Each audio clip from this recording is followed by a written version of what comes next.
কার ছবি টাঙানো হয়েছে এটা ইস্যু হলে ছাত্রদল গত বছর ডিসেম্বরে যে সালাউদ্দিন কাদের চৌধুরীর ছবি এখানে টাঙানো হয়েছিল বিচারিক হত্যাকাণ্ডের পার্টির তখন কেউ বিরোধিতা করে নাই। বিরোধিতা মূলত ছাত্র শিবিরের ইস্যুতে, যেমন আমরা প্রেস কনফারেন্স করেছিলাম গত বছর মধুর ক্যান্টিনে। প্রেস কনফারেন্স করার পরে এবছর প্রেস কনফারেন্সের পরে তারা বিবৃতি দিয়েছে আমরা নাকি মধুদাকে হত্যা করেছি, মধুদাকে হত্যা দেয়নি তো, ওই টাইপের প্রেস ব্রিফ তারা করেছে এবং নিন্দা জানিয়েছে।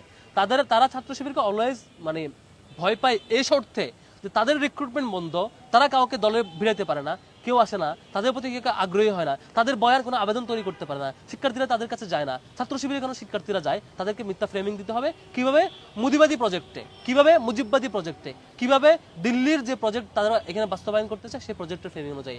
যারা বাংলাদেশে এখনো নতুন জেনারেশন এখানে পাকিস্তানকে দেখেন, বাংলাদেশের এই ভূখণ্ডে যারা পাকিস্তান থেকে স্বাধীন হয়ে যে বাংলাদেশ হয়েছে সেখানে এখনো কাউকে পাকিস্তানি দেখেন, ওকে পাকিস্তান দেখেন, পাকিস্তানের স্বপ্ন দেখেন, তারা নিঃসন্দেহে এখানে দিল্লির প্রজেক্ট বাস্তবায়ন করছেন।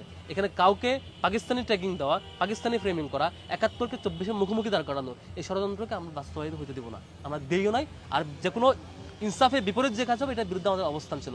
৭১-এর সকল গণহত্যার বিচার হবে এবং এরপরে সকল গণহত্যার বিচার বাংলাদেশে হবে। কিন্তু ইনজাস্টিস হইলে বা অন্য কোনো ধরনের বিচারিক হত্যাকাণ্ড শিকার হলে সেটার বিরুদ্ধে আমাদের অবস্থান জারি থাকবে। আমরা এবার আজকে যেটা করেছি, শুধু ছবি দেওয়ার পরে যখন তাদের বিরোধিতা ছিল, প্রশাসন সেটা সরিয়ে নেওয়ার চেষ্টা করছে, দাবি করছে, আমরা তাদেরকে নিষেধ করি নাই। তবে আজকে আমরা ডকুমেন্ট শো করেছি যে বিচারিক হত্যাকাণ্ড ছিল।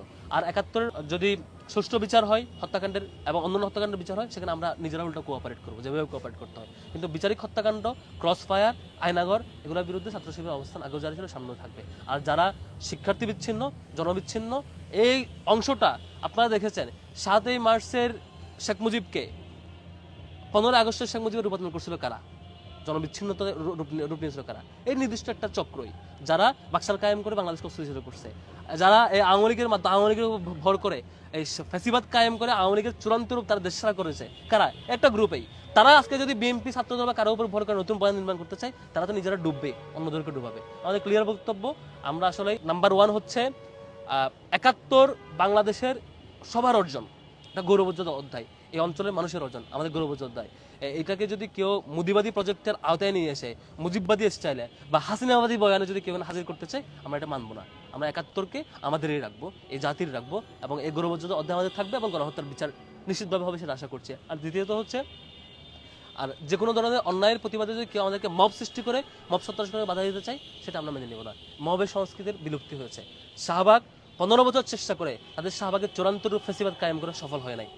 এই ক্ষুদ্র প্রচেষ্টা দিয়ে, ঠুনকো প্রচেষ্টা দিয়ে এই ধরনের শাহবাগিতা এই অঞ্চলের মানুষ হয়তো সাময়িকভাবে কনফিউজ হইতে পারে, সাময়িকভাবে মিথ্যাচারে কনফিউজ হয়ে যেতে পারে, কিন্তু দীর্ঘমেয়াদে এগুলো ভালো ফলাফল বয়ে আনবে না।